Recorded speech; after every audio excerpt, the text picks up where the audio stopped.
Oke, selamat datang kembali bersama Bapak Riyadiandaka. Kali ini kita akan membahas mengenai, pengawasan. Jadi pengawasan ini di pertemuan 14, itu kalau di buku Robin Mary Calter itu ada di chapter ke-18, sedangkan kalau di buku modul, eee, dari Bekenstein mengenai manajemen itu ada di, bab yang ke-12 gitu ya. Nah, di chapter 18 itu mengenai controlling activities and operation gitu ya. Nah, lanjut aja. Di pokok bahasan mengenai pengawasan ini kita akan bagi jadi 5 pokok bahasan gitu ya. Yang pertama kita, eee, melakukan definisi dulu tentang pengawasan itu apa, proses pengawasan itu apa, dan arti pentingnya apa sih ya. Kemudian, hubungkan antara proses perencanaan sampai dengan pengawasan. Kemudian yang ketiga adalah tahap dalam proses pengawasan. Yang keempat, tipe-tipe pengawasan, dan yang terakhir merancang proses pengawasan. Nah, eee lanjut aja kita ke materi yang pertama gitu ya, mengenai apa itu, pengawasan gitu ya.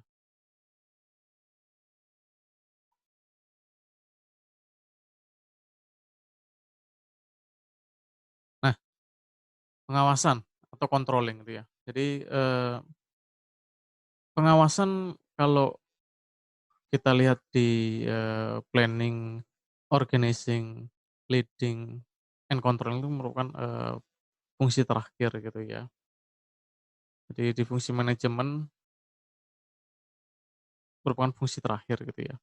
Nah, pengawasan atau controlling itu merupakan fungsi manajemen yang melibatkan proses memonitor, membandingkan, dan memperbaiki kinerja kerja gitu ya. Nah, pengawasan yang efektif memastikan bahwa kegiatan diselesaikan dengan cara yang mengarah pada pencapaian tujuan gitu ya. Jadi semua activities itu, eee, untuk mencapai tujuan itu ya, diarahkan untuk mencapai tujuan. Nah, perencanaan memang tadi ya, dapat dilakukan. Kalau kita lihat perencanaan dapat dilakukan, struktur organisasi dapat memfasilitasi pencapaian tujuan secara efisien, dan karyawan kan dimotivasi melalui kepemimpinan yang efektif ya kemarin ya. Jadi kalau kita lihat, hubungan dengan, fungsi manajemen lainnya itu ya, perencanaan itu ya, organizing, leading gitu ya. Namun 3 fungsi itu nggak ada jaminan bahwa kegiatan tersebut akan sesuai rencana, dan bahwa tujuan yang ingin dicapai oleh karyawan dan manajer, apakah kenyataannya tercapai nggak sih, gitu ya. Untuk itu, pengawasan atau controlling ini penting. Jadi, ini merupakan fungsi apa ya, yang memastikan satu-satunya cara manajer mengetahui apakah tujuan organisasi dipenuhi, gitu ya, dan jika tidak, alasannya kenapa. Nah, ini melalui controlling ini ya. Jadi ini fungsi kontrol ini, eee, dalam modul ini gitu ya, akan melihat pada 3 spesifik ya, 3 bidang spesifik mulai perencanaan, pemberdayaan karyawan gitu ya, dan bagaimana melindungi tempat kerja gitu. Itu sekilas mengenai, pengawasan gitu ya, termasuk arti pentingnya gitu ya, dan hubungannya, dengan 3 fungsi manajemen lainnya tadi. Nah, nanti kita akan mengulang kembali gitu ya. Oke, itu yang disebut pengawasan. Jadi, pengawasan merupakan fungsi manajemen yang melibatkan proses memonitor, membandingkan, dan memperbaiki kinerja kerja. Nah, seperti yang tadi Bapak sudah jelaskan, arti penting controlling tuh. Jadi, eee, pengawasan tuh arti pentingnya adalah salah satu cara untuk bagi manajer mengetahui apakah tujuan organisasi tercapai atau tidak, gitu ya. Jadi, salah satu cara yang untuk memastikan ya tadi melalui pengawasan. Nilai fungsi kontrol tadi dapat dilihat dari, dari 3 bidang ya, perencanaan, pemberdayaan karyawan, dan melindungi organisasi dan asetnya, gitu ya. Dia memang controlling itu tadi, memastikan apa yang diharapkan dari karyawan lakukan adalah pada kenyataannya gimana dilakukan dan tujuan sedang dicapai. mengetahui apakah tujuan dan rencana mereka tercapai dan apa tindakan di masa depan yang harus diambil gitu ya, gitu. Jadi kalau, kita bilang, nilai fungsinya gitu, kalau dari perencanaan apa sih gitu ya, kalau kita lihat dari fungsi kontrol, eee, dari, bidang spesifiknya gitu ya. Lalu pemberdayaan karyawan, kontrol yang efektif sistem kontrol yang efektif ini dapat memberikan informasi dan umpan balik tentang kinerja karyawan dan meminimalkan kemungkinan masalah potensial gitu ya. Kemudian melindungi organisasi dan asetnya. Dengan pengendalian yang lengkap dan adanya rencana cadangan akan membantu memastikan gangguan kerja secara minimal. Jadi kalau kita lihat, apa namanya, arti penting dari, pengawasan itu ya. Jadi memang controlling satu-satunya cara supaya kita tahu posisi kita ada di mana, gitu ya. Tujuannya itu udah dicapai bagaimana, kegiatannya bagaimana, itulah. Makanya kita perlu, sistem kontrol yang efektif itu ya. Nah ini, keterkaitan antara, apa namanya, proses perencanaan hingga pengawasan gitu ya. Jadi seperti yang, tadi sempat Bapak singgung di awal gitu ya. Jadi perencanaan dapat dilakukan gitu ya. Kita di sana menentukan tujuan gitu ya, strateginya, rencananya gimana gitu ya. Jadi kemudian kita bikin struktur organisasi yang dibuat untuk memfasilitasi pencapaian tujuan secara efisien gitu ya. Kemudian, di leading kita memberikan motivasi gitu ya kepada karyawan melalui kepemimpinan yang efektif. Namun semua tadi 3 fungsi manajemen tadi itu akan dilengkapi dengan controlling. Karena nggak ada jaminan bahwa kegiatan akan berjalan sesuai rencana dan bahwa tujuan yang ingin dicapai oleh karyawan dan manajer akan tercapai. Makanya tadi kontrol itu penting gitu ya, karena satu-satunya cara untuk mengetahui apakah tujuan organisasi dipenuhi atau tidak dan alasannya gitu ya. Nah itu kemudian, eee, bagaimana atau apa yang disebut dengan proses pengawasan itu ya. Proses pengawasan, seperti tadi juga yang sudah kita jelaskan, itu masih ada berkaitan antara pengawasan itu penting atau enggak, hubungan antar fungsi gitu ya. Proses pengawasan adalah merupakan 3 langkah proses pengendalian gitu ya, 3 langkah proses pengendalian yang meliputi mengukur kinerja aktual gitu ya, membandingkan kinerja aktual dengan standar, dan melakukan aksi manajerial untuk mengkoreksi deviasi gitu ya, jadi ketimpangan gitu ya, atau mengatasi standar yang tidak memadai. Jadi kalau di bukunya Robin itu ada step one, measuring actual performance. Yang kedua kita meng-compare actual performance dengan standar gitu. Baru kita melakukan langkah manajerial gitu ya. Nah, dari situ kita baru tahu nih, tujuan gitu ya dan sasaran dari, organisasi gitu ya. Memang proses kontrol tadi mengasumsikan bahwa standar kinerja sudah ada dan mereka gitu ya, dan karyawan itu atau manajemen itu melakukannya gitu ya. Melakukan berdasarkan standar kinerja, karena standar kinerja dan mereka harus melaksanakannya. Nah, tujuan khusus yang dibuat selama proses perencanaan gitu. Jadi mereka dalam perencanaan itu kan dia harus bikin standar dan standar itu tadi harus dilaksanakan. Nah, itulah tadi, eee, proses kontrol mengasumsikan bahwa standar kinerja, sudah ada. Jadi kalau kita udah ada standar kinerja, kita tahu bahwa, aktivitas ini sudah ada performnya gitu ya. Jadi untuk memastikan tadi ada, nah melalui dari kinerja ini. Nah, proses pengawasan ya, controlling. Yang satu kan pertama mengukur kinerja aktual. Pendekatan untuk mengukur dan melaporkan kinerja aktual itu ada 3 gitu ya.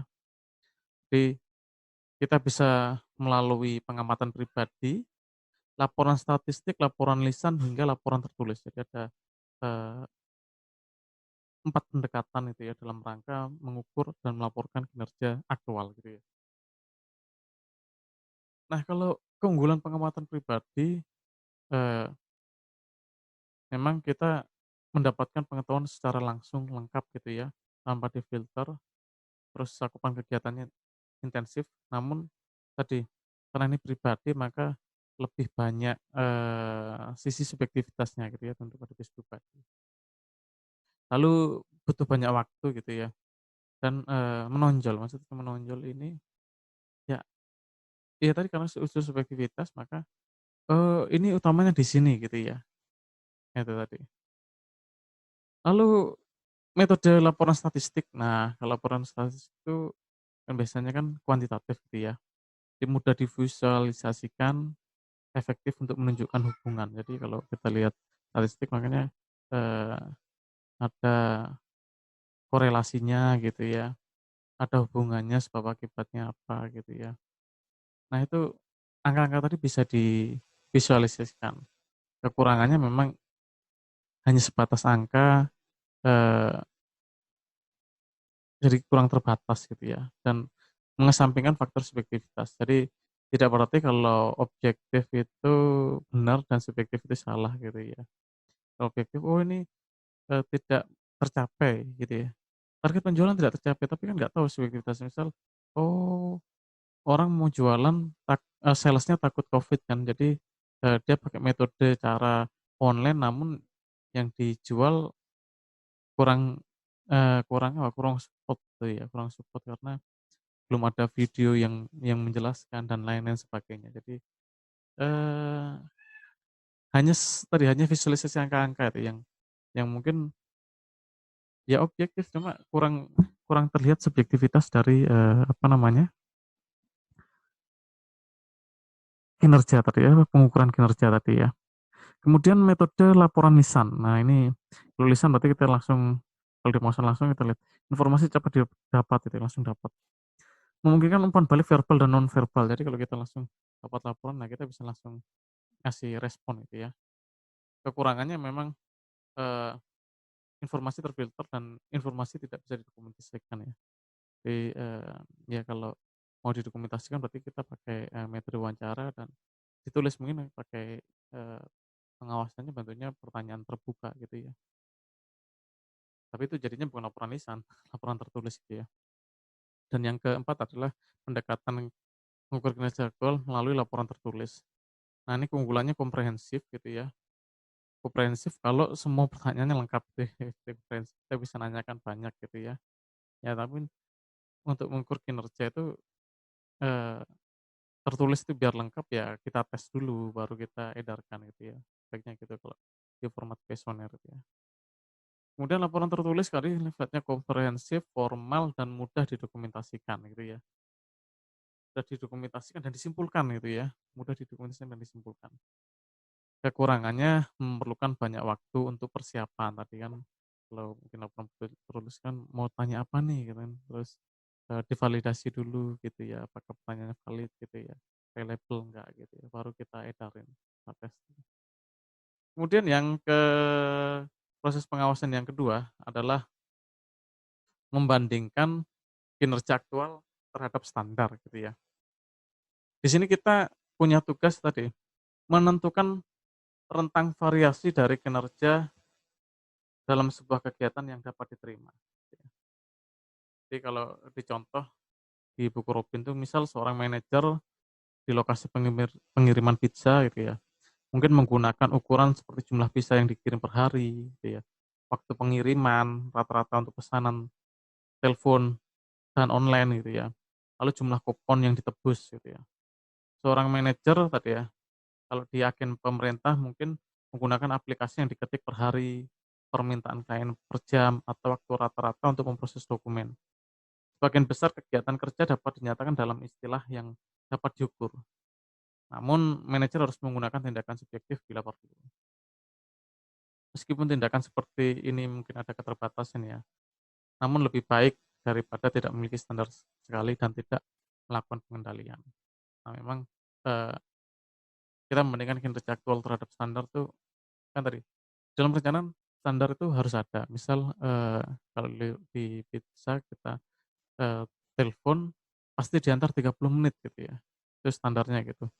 Namun kalau, eee, lebih cepat berarti kan di atas standar, namun kalau kurang kan kadang, supaya, eee, konsumen satisfied gitu ya terhadap pelayanan kita, kita kasih kupon gitu ya, kita kasih bonus gitu ya.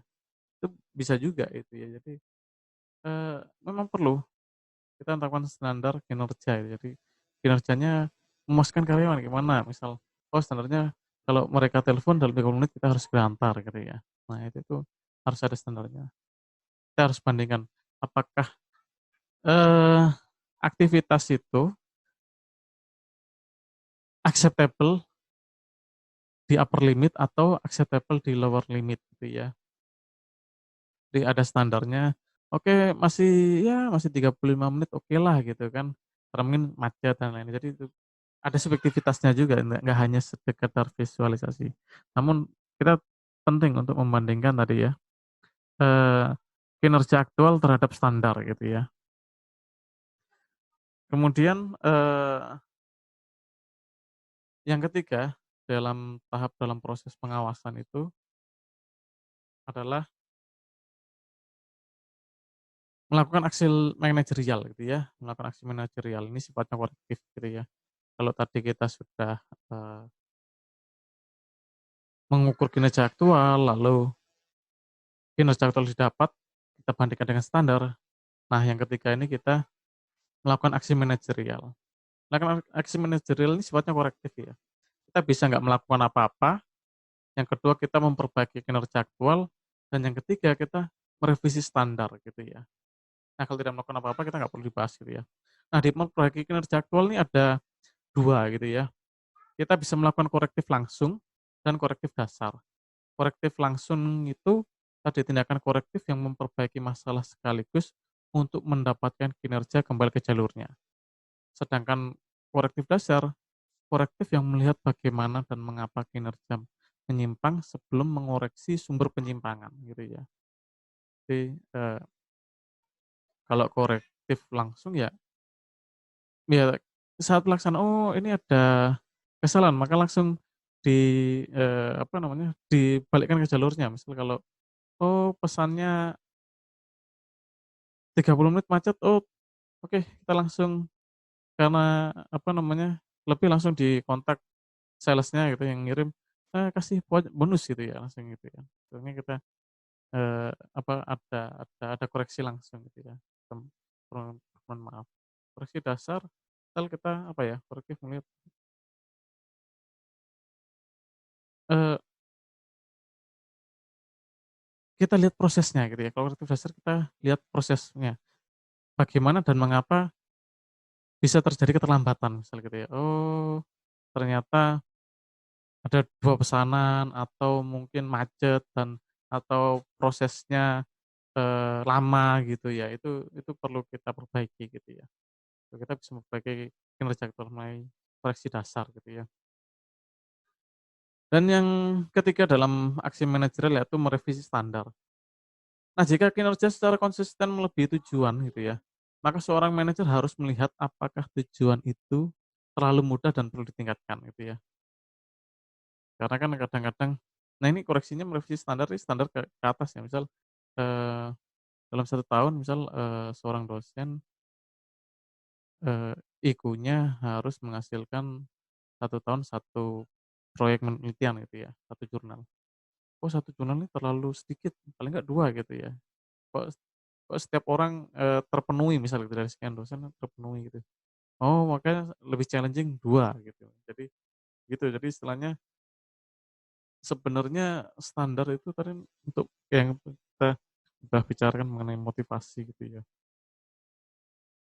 Kalau kondisinya di, lower kan pasti menyerah, tapi kalau high dia pasti akan menantang gitu ya. Kadang revisi standar itu perlu, tapi kita harus hati-hati nih dalam revisi standar ke bawah gitu ya. Apakah, kinerja ukuran kinerja itu yang kita sajikan masuk akal enggak gitu ya. Jadi yang manajer yang baik ketika kita kita bikin standar, ya standar yang masuk akal gitu ya. Oke, itu tahap dalam proses pengawasan. Nah, sekarang yang ketiga, bahasan yang, keempat adalah tipe-tipe pengawasan gitu ya. Nah, tipe pengawasan itu kita bisa mengawasi dari input, proses, hingga ke output gitu ya. Kalau di input, disebut dengan kontrol feed forward gitu ya. Jadi di sini kontrol yang terjadi sebelum aktivitas kerja dilakukan gitu ya. Nah ini karena sebelum dilakukan maka mencegah masalah karena terjadi sebelum aktivitas aktual. Kunci untuk kontrol feed forward ini adalah mengambil tindakan manajer sebelum masalah terjadi. Dengan begitu masalah dapat dicegah, itu preventif ya, daripada harus memperbaikinya setelah kerusakan. Jadi misal, kalau ada produk defect maka kita perbaiki di quality control gitu ya, supaya pelanggan nggak hilang, ya tadi, kalau terlambat ya kita kasih bonus gitu ya. Ya itu tadi, jadi istilahnya, eee, bila standar itu nggak terpenuhi, sudah tahu, orang di depan itu harus harus ngapain gitu ya, harus bisa mengambil keputusan apa, itu tadi. Itu kontrol, eee, feed forward, nanti dia akan mencatat, "Oh ini," gitu ya. Kemudian, saat proses gitu ya, concurrent control. Jadi dia correct problem as they happen, jadi kontrol yang terjadi saat aktivitas kerja sedang berlangsung. Nah, ini kontrol bersamaan sesuai namanya terjadi saat aktivitas kerja sedang berlangsung, bentuknya yang paling terkenal disebut dengan pengawasan langsung gitu ya. Istilah lainnya, manajemen dengan berjalan-jalan ya, yaitu ketika seorang manajer berada di area kerja, berinteraksi langsung dengan karyawan, ya dia melihat dia ngerjakan apa gitu ya, ada keluhan enggak, oke lanjut gitu ya. Lalu yang ketiga adalah tadi input, proses, output. Nah, di output nih feedback control gitu ya. Jadi correct problem after they occur gitu ya. Oke, after they occur. Oke sebentar ya. Nah, lanjut lagi ya. Nah, ini di output tadi, kontrol yang terjadi setelah aktivitas kerja selesai. Nah, jenis kontrol yang paling populer bergantung pada umpan balik. Jadi dalam kontrol umpan balik ini dilakukan setelah aktivitas selesai. Kontrol umpan balik ini memiliki dua keunggulan. Yang pertama, memberi manajer informasi yang bermakna tentang seberapa efektif upaya perencanaan, gitu ya. Lalu umpan balik yang menunjukkan sedikit perbedaan antara standar dan kinerja aktual, menunjukkan bahwa perencanaan umumnya sesuai target. Nah, yang kedua, umpan balik dapat meningkatkan motivasi. Orang ingin tahu seberapa baik yang mereka lakukan dan umpan balik memberikan informasi tersebut. Jadi, kontrol umpan balik ini punya dua keunggulan ya. Jadi, memberikan informasi ke manajer seberapa efektif perencanaan, dan yang kedua adalah tadi, dapat meningkatkan motivasi gitu ya. Nah, selain tipe pengawasan di input, proses, output itu ada juga jenis pengawasan lain gitu ya. Misal financial control gitu ya. Di sini kita bisa melihat analisis rasio, analisis anggaran gitu ya. Jadi kalau di kontrol keuangan tuh misal, kita menganalisis laporan laba rugi gitu ya untuk pengeluaran, lalu menghitung rasio keuangan untuk memastikan bahwa kas cukup gitu ya. Kemudian, kita bisa melihat dari anggaran gitu ya. Jadi kan anggaran kan merupakan alat perencanaan dan kontrol. Kita bisa melihat antara anggaran dan realisasi gitu ya. Jadi ketika anggaran dirumuskan, karena kan dia alat perencanaan ya, menunjukkan kegiatan kerja mana yang penting dan seberapa banyak sumber yang dialokasikan, terus seberapa anggaran yang digunakan untuk memberikan standar itu ya, tujuan tadi, dan mengukur serta membandingkan konsumsi sumber daya itu.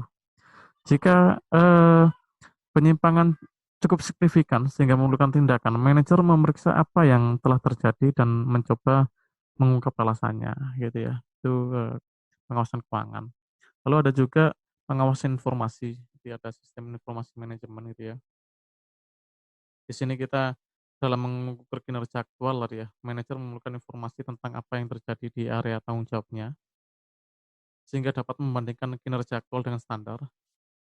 Di sistem informasi manajemen ini merupakan, sistem yang digunakan untuk menyediakan informasi yang dibutuhkan manajer secara teratur. Secara teori, sistem ini berbasis manual atau komputer ya, meskipun sebagian besar organisasi telah berpindah ke aplikasi yang didukung komputer gitu ya.